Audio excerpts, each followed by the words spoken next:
Heydər Əliyev Mərkəzi və UNEC-in birgə təşkilatçılığı ilə 8-ci İqtisadiyyat və İdarəetmə sahəsində tədqiqatçıların beynəlxalq elmi konfransı keçirilir. 2 gün davam edəcək konfransda süni intellekt və kiçik dövlətlərin strateji seçimləri və təhsildə süni intellekt adlı 2 panel sessiya nəzərdə tutulub. Süni intellekt artıq yalnız texnoloji məsələ deyil, həm də iqtisadi inkişaf, insan kapitalı və milli idarəetmə modeli ilə birbaşa bağlı olan strateji istiqamətdir. Ona görə də süni zəka artıq təhsilin mərkəzi istiqamətlərindən birinə çevrilir.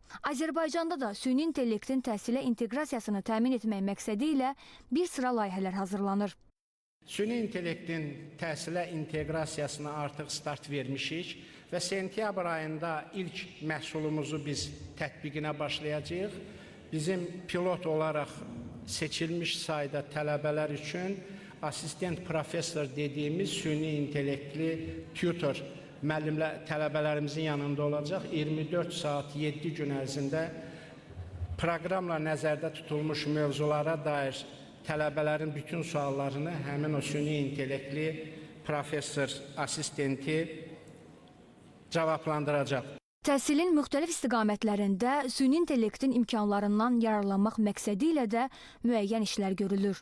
Sentyabr ayından tətbiqinə başlamaq istədiyimiz yeni bir layihə xarici dilin tədrisində süni intellektin tətbiqidir.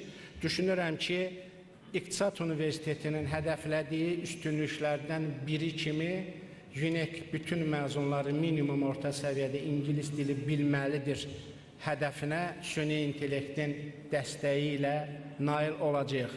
Heydər Əliyev Mərkəzi və Azərbaycan Dövlət İqtisad Universitetinin birgə təşkilatçılığı ilə keçirilən 8-ci İqtisadiyyat və İdarəetmə sahəsində tədqiqatçıların beynəlxalq elmi konfransında son zamanlar süni intellekt üzrə təhsilə tələbin artdığı qeyd olundu. 2 gün davam edəcək konfrans çərçivəsində süni intellekt və kiçik dövlətlərin strateji seçimləri və təhsildə süni intellekt adlı 2 panel sessiyanın təşkili nəzərdə tutulur.